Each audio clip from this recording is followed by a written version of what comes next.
बंदी छोड़ सतगुरु रामपाल जी महाराज जी की जय हो। परमपिता परमेश्वर जी की सभी प्यारी आत्माओं को मुझ पवन दास का सत्साहिब। पुण्यात्माओं, आज लाइव संका समाधान का दूसरा दिन है, संडे है।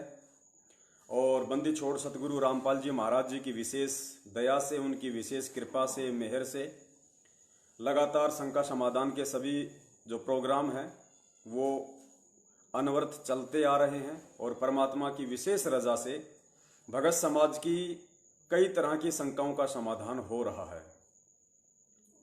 आज जैसा कि कल परमात्मा ने शनिवार को बुलवाया था कि आज का शंका समाधान के प्रोग्राम का जो विषय होगा वो सतगुरु रामपाल जी महाराज जी के द्वारा दी जाने वाली जो सत भक्ति है, उस सत भक्ति में जो पांचों यज्ञ हैं और उसके विपरीत अन्य कई प्रकार की जो क्रियाएं हैं भक्ति मार्ग की, उन सब के विषय में परमात्मा से सबूत खुलासा करवाएंगे।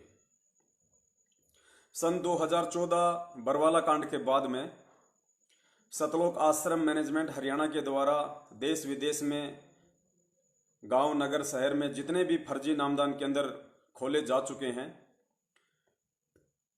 और जितनी भी पुण्यात्माएं उन फर्जी नामदान केंद्रों से, देखो हम इनको फर्जी नामदान केंद्र केवल इसलिए कह रहे हैं क्योंकि सन 2014 बरवाला कांड के बाद में सतलोक आश्रम मैनेजमेंट हरियाणा यानी ये वो संस्था है, ये वो व्यक्ति हैं जिन व्यक्तियों की गलतियों के चलते, जिन व्यक्तियों के मनमाने आचरण के चलते संत रामपाल जी महाराज जी आजीवन उम्र कैद की सजा में हिसार जेल में हैं।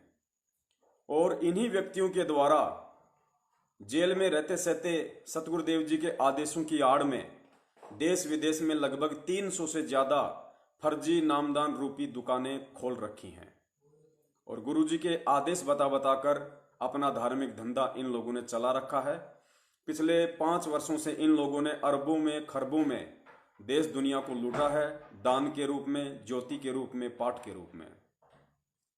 इसलिए हम इन नामदान केंद्रों को फर्जी नामदान केंद्र कहते हैं, क्योंकि भक्ति मार्ग में जब तक गुरु का आदेश नहीं होगा या जब तक गुरु का आदेश नहीं सुन लिया जाएगा और उसके विपरीत यदि उसी गुरु की आड़ में कोई इस तरह का मनमाना आचरण करता है तो वो परमेश्वर कबीर साहिब जी के सत भक्ति मार्ग में नहीं चलता। आसाराम जी के मार्ग में चल सकता है, राम रहीम जी के मार्ग में चल सकता है या अन्य संत महंतों के मार्ग में चल सकता है, लेकिन कबीर परमेश्वर जी के सत भक्ति मार्ग में ये पाखंड, ये ढोंग, ये ढकोसले नहीं चल सकते। और यही कारण है कि आज ज्यादातर संगत इन फर्जी नामदान केंद्रों का विरोध करने लग गई। और वो भगत भी विरोध करने लग गए हैं जिन भक्तों ने, जिन भोली आत्माओं ने अनजाने में, अज्ञानतावश इन फर्जी नामदान केंद्रों से नाम दीक्षा ले ली थी। आज वे आत्माएं पुनः सतगुरु रामपाल जी महाराज जी को दंडवत प्रणाम करके, उनसे क्षमा याचना करके कि हे परमपिता परमेश्वर, हम नाम दीक्षा लेने से पहले आपके सत्संगों की इतनी गहराई में नहीं गए। हमारी ये गलती थी कि हमने नाम दीक्षा लेने से पहले ये जरा भी विचार नहीं किया कि जिस महापुरुष से मैं नाम दीक्षा लेने जा रहा हूं, जिस महापुरुष के अनमोल वचनों को सुनकर मेरी आत्मा ने नाम दीक्षा लेने के लिए मुझसे कहा है, वो महापुरुष जेल में क्यों है, उसके पीछे का रीजन क्या है, कारण क्या है। मैं अपनी अज्ञानतावश उस कारण में नहीं जा पाया, जो मेरी मूर्खता थी, मेरी नासमझी थी। लेकिन परमेश्वर, आज जब मुझे हकीकत का पता चला तो आज मैं आप जी से क्षमा प्रार्थी हूं अपनी उस महाभूल के लिए। और परमात्मा, मैं आप जी से दंडवत ये विनय करता हूं, विनती करता हूं, प्रार्थना करता हूं कि हे सतगुरु, आप जी का जो नाम है, नाम आप जी के दास ने मुख कमल से लिया है।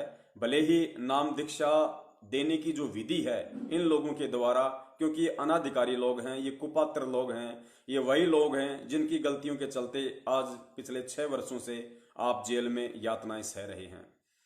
तो भले ही ये लोग अनाधिकारी हैं, इनको आदेश नहीं है नाम दीक्षा देने का डीवीडी से या ऑनलाइन, लेकिन परमेश्वर नाम दास ने भले डीवीडी से लिया हो चाहे ऑनलाइन लिया हो, नाम आप जी के मुख कमल से लिया है। तो परमात्मा, आप जी का नाम फर्जी नहीं हो सकता और ना ही आपका नाम फर्जी है। अगर कोई फर्जी है तो अनाधिकारी होते हुए ये कुपात्र लोग हैं जो आपकी डीवीडी का अपने धार्मिक धंधे के लिए मिसयूज कर रहे हैं। तो परमात्मा, जब तक आप हिसार जेल से बाहर नहीं आ जाते हैं तब तक ये दास आप जी ने मुझे डीवीडी के माध्यम से जो भी मंत्र दीक्षा दी है और जो भी मुझे नियम बताए हैं भक्ति मार्ग के, मैं उन नियमों में रहते हुए जब तक आप हिसार जेल से बाहर नहीं आ जाते हैं तब तक मैं उसी नाम का जाप और अपना काम धंधा करता रहूंगा जो नाम अज्ञानता में मुझे मिल चुका है। और आगे का नाम चाहे सतनाम हो या चाहे सारनाम हो, परमेश्वर मैं जब तक आप हिसार जेल से बाहर नहीं आ जाते हैं तब तक इन मनवश लोगों से मैं लेने की सोचूंगा भी नहीं। तो पुण्यात्माओं, उन आत्माओं पे फिर वो परमेश्वर दया करता है, वो परमेश्वर प्रसन्न होता है ज्ञान आधार पे चलता हुआ देखकर, और फिर परमात्मा दया करते हैं, उसके नाम को परमेश्वर सुचारू रखते हैं। उस पुण्यात्माओं को फिर उसके भाव, श्रद्धा और विश्वास के बलबूते पर उसे वो सभी लाभ भक्ति मार्ग के परमेश्वर देते हैं जो लाभ भक्ति मार्ग के एक मर्यादित उपदेशी भगत को परमेश्वर दिया करते हैं और दे रहे हैं। तो आज का जो वीडियो है वो कुछ विशेष पॉइंट्स के ऊपर है, क्योंकि सन 2014 के बाद में जो आत्माएं इन फर्जी नामदान केंद्रों से नाम दीक्षा ले रही हैं, उन आत्माओं को ना ही तो सही तरीके से नाम दीक्षा से जोड़ने से पहले उनको कोई नियम समझाया जाता है, ना ही उनको भक्ति की वो विधि, वो क्रियाएं अच्छी तरह से समझाई जाती है ताकि वो आत्मा मर्यादा में रह के अपनी भक्ति कर सकें और परमेश्वर की मर्यादाओं में रह के भक्ति मार्ग के लाभ प्राप्त कर सकें। ये सर्वविदित है और दास के पास तो इतने फोन आते हैं उन आत्माओं के जो 2014 के बाद नाम दीक्षित है। बेचारे रोते हैं कि भगत जी सतनाम तक मिल गया, कोई भी मर्यादा हम तोड़ नहीं रहे, फिर भी भगत जी घर में अमंगल क्यों है, काम धंधे में कोई बरकत क्यों नहीं है, शरीर में कोई राहत क्यों नहीं है। कहते हैं परमात्मा तो कोडी को शरीर देता है, बांझ को पुत्र देता है, निर्धन को माया देता है। भगत जी हमारे ऊपर तो और भी ज्यादा संकट खड़े हो गए हैं, हम क्या करें, हमारा मार्गदर्शन करें भगत जी। हम भक्ति भी कर रहे हैं, नियम भी निभा रहे हैं। तो उन आत्माओं से दास का निवेदन है कि भले आप नियम भी निभा रहे हैं, आप जी मर्यादा में भी हैं, उन मंत्रों का जाप भी कर रहे हैं, लेकिन सबसे बड़ी गलती आप लोगों से जो हो चुकी है वो ये है कि आपने अनाधिकारी और कुपात्र लोगों से नाम दीक्षा ली है और आप जी विश्वास और श्रद्धा के साथ में मंत्र भी जाप कर रहे हैं। और इस बात की 100% ये गारंटी है, भले आपने डीवीडी से नाम दीक्षा ले ली अनजाने में और उसके बाद आप जी मर्यादा में रह के अपना मंत्र जाप कर रहे हैं, अपनी आरती कर रहे हैं, सुमरण कर रहे हैं, सत्संग सुन रहे हैं, आपको अवश्य लाभ मिलेगा, क्योंकि ये इस नाम का गुण है।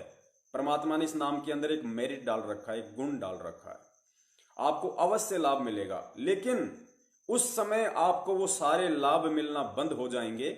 ये मंत्र और ये भक्ति करते करते भी, ये श्रद्धा और विश्वास को बरकरार रखते हुए भी एक स्थिति ऐसी आएगी, उसके बाद आपको सारे लाभ मिलना बंद हो जाएंगे।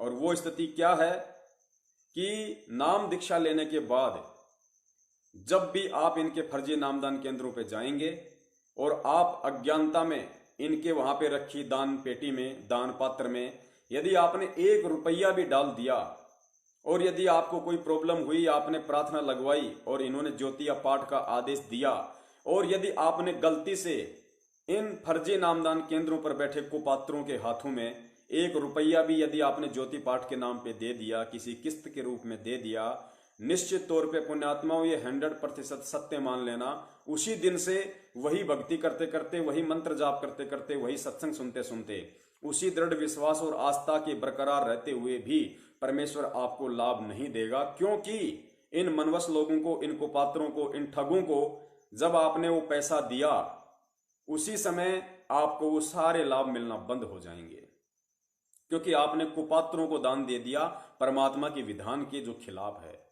यानी सतगुरु का विधान है कि गुरु बिन माला फेरते, गुरु बिन देते दान, गुरु बिन दोनों निष्फल है, चाहे पूछो वेद पुराण, और गुरु बिन होम यज्ञ जो साधे और मन 10 पातक लागे।